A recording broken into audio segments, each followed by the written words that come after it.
day. I'm Jean-Claude Figueroa from BT Auto Philippines.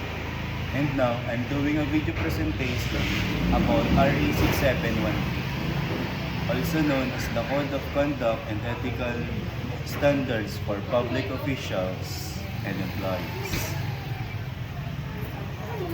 It represents one of the most popular codes of law in the Philippines because it reminds all government workers that public office involves public trust.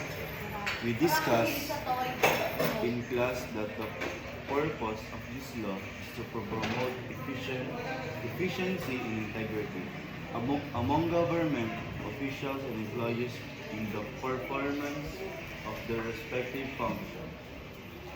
It aims to guide government workers in promoting a culture of public service with the highest degree of honesty, integrity, and responsiveness to the needs of the people, political neutrality, patriotism, and justice and sincerity and simple living. One of the things that we have learned is the law has defined many rules and values that public workers should generally follow.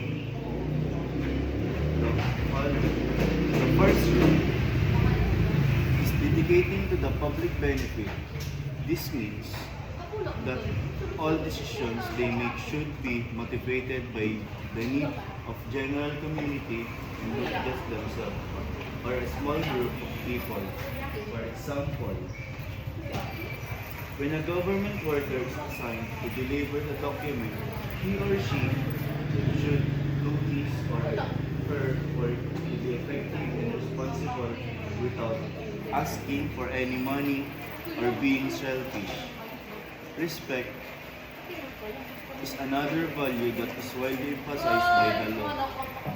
There will be always public workers who work for the comfort and benefit of the citizen. They should not differentiate between social status, political opinion, family, and other social equality. Treatment are what all citizens mostly expect. Another 12 value found in RA 6713, political neutrality. It is the duty of every government employee to be just and impartial in discharge for his or her responsibilities. Government employee to be just and impartial in the discharge of his or her responsibility.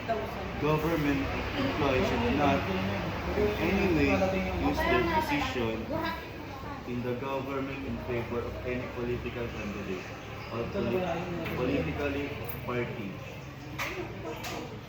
For it is duty to render service to the public without favor and with respect for person. The law also promotes the responsiveness of government office to the public.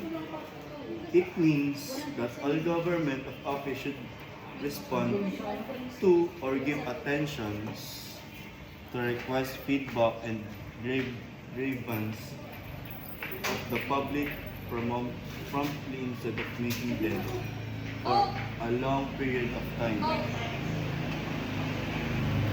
Another topic I find particularly interesting that we discuss is that of impermissibility of accepting gifts or favors.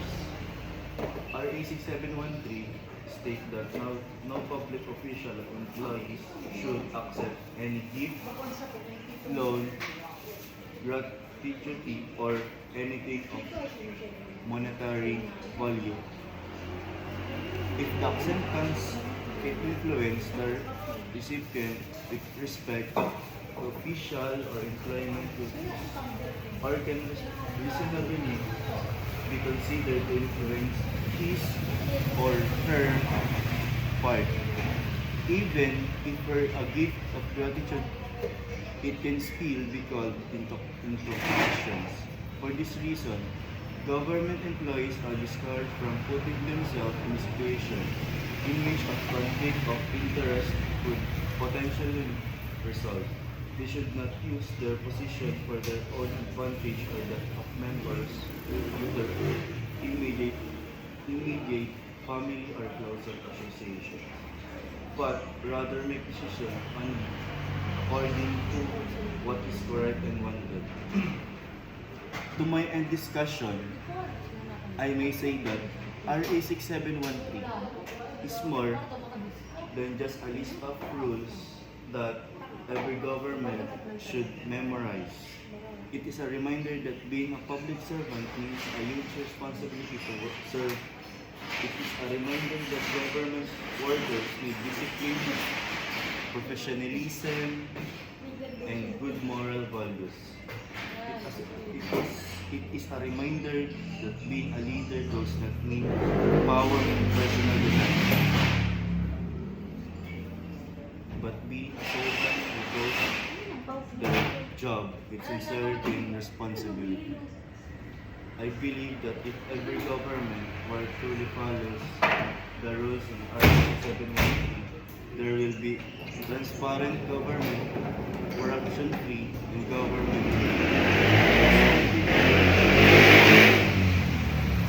where are not yet public servants. As a student, being honest, responsible, respectful, and accountable. In the future, if we choose to pursue a government career, we will become responsible leaders who truly serve the nation that would be